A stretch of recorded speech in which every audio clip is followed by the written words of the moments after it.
L'Assemblée générale va entendre maintenant l'allocution de Son Excellence Alassane Ouattara, président de la République de Côte d'Ivoire.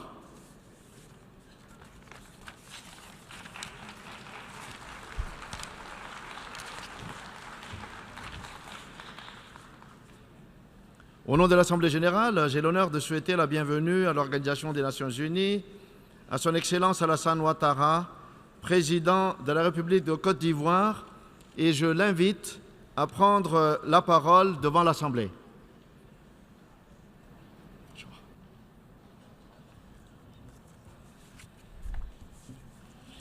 Excellence, Monsieur le Président de la 72e session de l'Assemblée générale des Nations unies, Excellences, Mesdames et Messieurs les chefs d'État et de gouvernement, Excellences, Monsieur le Secrétaire général des Nations unies, honorables délégués, Mesdames et Messieurs, Monsieur le Président, Mesdames et Messieurs, je voudrais avant toute chose présenter mes condoléances au gouvernement et au peuple mexicain.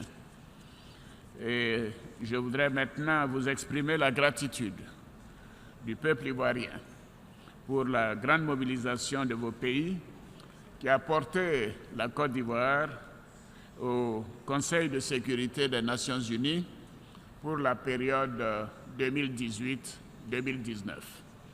Cette élection témoigne, s'il en était besoin, cette élection témoigne de votre soutien à l'engagement constant de mon pays en faveur de la paix et du dialogue. Elle est aussi un appel à partager avec vous et avec le monde notre expérience en matière de gestion de sortie de crise et de coopération efficace avec les Nations unies, comme le prouve le succès de l'opération des Nations unies en Côte d'Ivoire, l'ONUCI.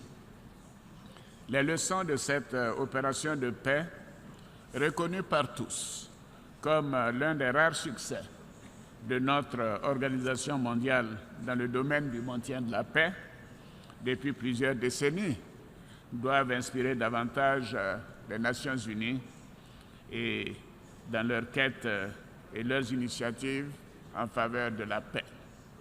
C'est pourquoi, dans le cadre du mandat de membre non permanent du Conseil de sécurité que vous venez de lui confier, la Côte d'Ivoire entend œuvrer à la promotion de compromis justes et pragmatiques dans le règlement des crises inscrites à l'agenda du Conseil de sécurité.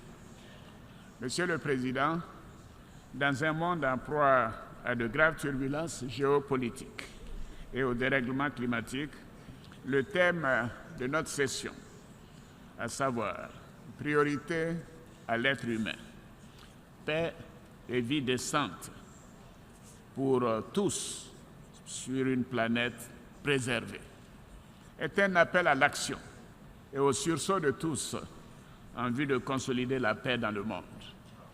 Il nous faut concevoir un modèle de développement plus équilibré entre les pays et plus juste entre les hommes. Ce thème nous interpelle sur l'urgence de préserver notre planète en vue de bâtir le monde vertueux que nous voulons pour nous-mêmes et pour les générations futures. Les discussions que nous avons eues avec chacun de vos pays dans le cadre de la promotion de notre candidature au Conseil de sécurité, nous retenons l'exigence et l'urgence de répondre aux nouvelles menaces globales afin d'instaurer une paix durable, profitable à tous. L'heure est donc plus que jamais à l'action et au respect de nos engagements afin de répondre aux attentes de nos populations en matière de sécurité et de développement.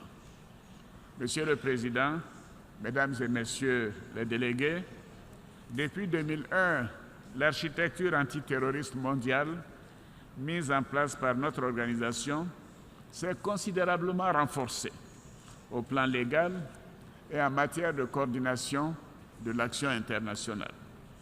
En dépit de ces évolutions encourageantes et du succès des opérations antiterroristes menées par les grandes puissances et leurs alliés au Moyen-Orient et dans une moindre mesure en Afrique, le monde peine à trouver une réponse collective satisfaisante contre le terrorisme.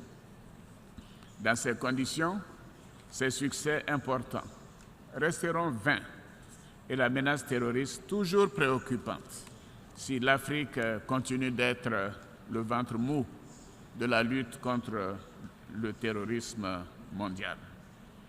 Les grandes puissances doivent donc intensifier leur engagement contre le terrorisme en Afrique et soutenir davantage les efforts du continent et des Nations Unies.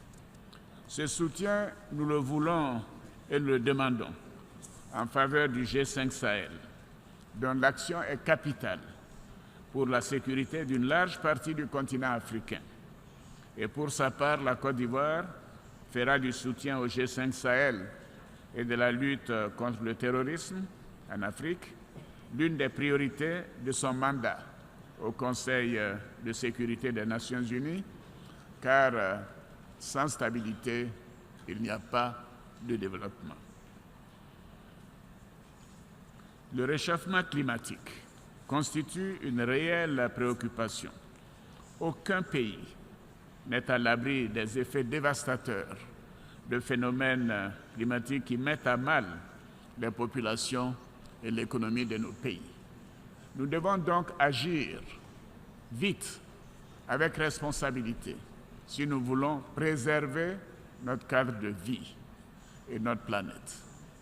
S'agissant de l'accord de Paris sur le climat, mon gouvernement respectera sa signature et veillera, entre autres, à la poursuite de la transition énergétique, au développement d'une agriculture intelligente, à la préservation de la protection de l'environnement. Il est urgent que chaque pays, à l'instar de la Côte d'Ivoire, respecte ses engagements librement consentis dans le cadre de l'accord de Paris sur le climat. Dans la même dynamique, les pays développés doivent honorer leurs engagements en faveur du financement, de l'adaptation des économies des pays du Sud aux effets du réchauffement climatique. Nous devons également être sensibles au sort de nombreux pays, de petits pays, États insulaires. Il nous faut considérer le changement climatique comme une véritable menace à la paix et à la sécurité internationale. Il est urgent de prendre les mesures adéquates, notamment par l'adoption d'un pacte international sur l'environnement proposé par la France. Monsieur le Président, la préservation de la paix et de la sécurité dans le monde passe également par la gestion stricte de la question des armes nucléaires. Nous devons à ce propos tout mettre en œuvre dans le cadre du Conseil de sécurité pour trouver une solution pacifique aux graves tensions nucléaires dans la péninsule coréenne. Tout recours à l'arme nucléaire dans cette région marquerait la faillite morale de notre civilisation et la fin de l'époque que nous vivons. Elle ferait courir le risque d'un conflit nucléaire aux conséquences imprévisibles.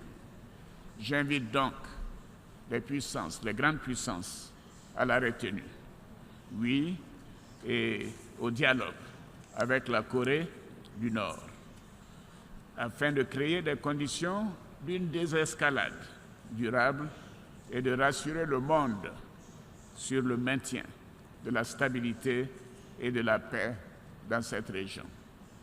Monsieur le Président, Mesdames et Messieurs, toutes les actions en vue de lutter contre l'immigration clandestine, le trafic des êtres humains et la contrebande n'ont pas empêché ce phénomène qui continue d'engloutir des milliers de jeunes en provenance des pays africains dans la Méditerranée. Bien au contraire, elles ont contribué dans bien des cas à la fragilisation, à la fragilisation de la démocratie et à la montée des sentiments extrêmes, y compris dans les démocraties occidentales établies. Pour mettre fin à ces migrations périlleuses, les pays développés, notamment les pays et les régions d'accueil des migrants, doivent mobiliser les investissements et les ressources nécessaires au financement du développement dans les pays de départ et de transit des migrants, afin de permettre à leurs économies de créer des emplois et d'offrir ainsi des opportunités à leur jeunesse. La lutte contre les passeurs dans les pays d'origine devra également s'intensifier. Au-delà de ces efforts, la communauté internationale doit mettre fin à la guerre en Libye et démanteler les groupes terroristes et de passeurs qui entretiennent le trafic d'êtres humains. En Côte d'Ivoire, la riposte contre ce fléau privilégie la prévention par la sensibilisation et l'assistance au retour des candidats à l'immigration clandestine, ainsi que le démantèlement des réseaux de passeurs. La lutte contre l'immigration clandestine ne doit pas faire oublier les obligations juridiques internationales existantes qui garantissent le respect des droits de l'homme et des libertés fondamentales de tous les migrants. Monsieur le Président, honorables invités, la construction d'un monde de paix et de sécurité demeure notre priorité. En dépit d'une conjoncture économique difficile, marquée par une chute brutale du cours du cacao, la Côte d'Ivoire entend tenir ses engagements dans le cadre de la mise en œuvre des objectifs du développement durable. Dans le cadre de ces objectifs prioritaires de développement, la Côte d'Ivoire a réalisé un taux de croissance de 9% par an en moyenne sur les 5 dernières années. Ceci grâce à une bonne politique macroéconomique, le travail des Ivoiriens, un environnement des affaires amélioré, ainsi que d'importants investissements. Nous nous attelons désormais à distribuer efficacement les fruits de cette croissance, en particulier aux plus démunis et aux couches les plus vulnérables, tout en poursuivant l'œuvre de transformation du pays. C'est tout l'enjeu du Programme national de développement, que nous appelons le PND, pour la période 2016 à 2020, et des réformes sociales courageuses menées par mon gouvernement. Je voudrais lancer un appel pressant à tous les États ainsi qu'aux organisations de la société civile afin que la mobilisation internationale autour de la mise en œuvre des ODD ne faiblisse pas. Les pays développés doivent tenir leurs engagements en apportant leur contribution au financement du développement conformément au plan d'action d'Addis Abeba.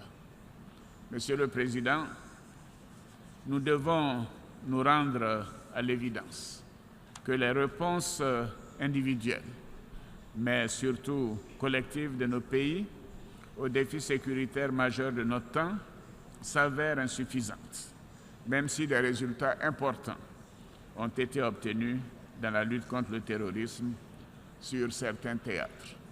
Il n'en demeure pas moins que notre monde est vulnérable et qu'aucun État ne peut faire face seul aux menaces globales. La montée du terrorisme, les effets dévastateurs du réchauffement climatique et la persistance des tensions nucléaires, notamment dans la péninsule coréenne, ont gravement ébranlé notre architecture de sécurité collective. Nous devons donc nous accorder sur les moyens de la renforcer et de la moderniser, afin de permettre à nos pays d'apporter des réponses communes efficaces aux menaces, aux graves menaces du moment. La plus grande importance doit être également accordée à la prévention des conflits, afin d'épargner à nos populations le coût humain et matériel exorbitant des guerres.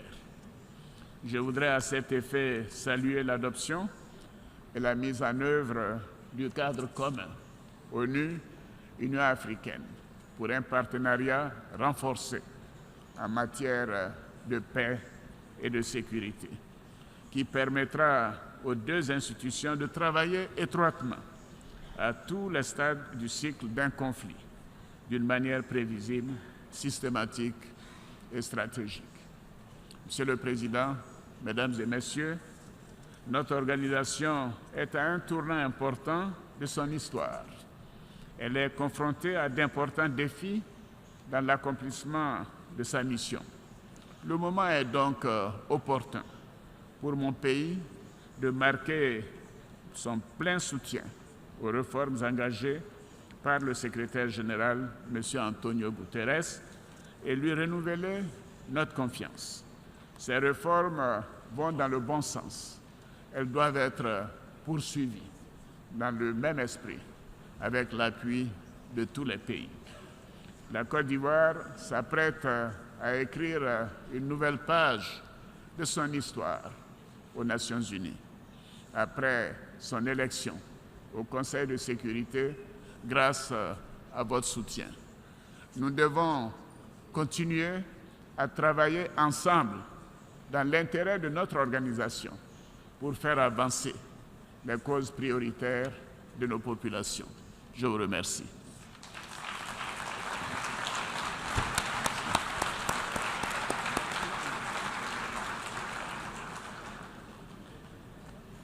Au nom de l'Assemblée générale, je tiens à remercier Son Excellence Alassane Ouattara, président de la République de Côte d'Ivoire, de l'allocution qu'il vient de prononcer.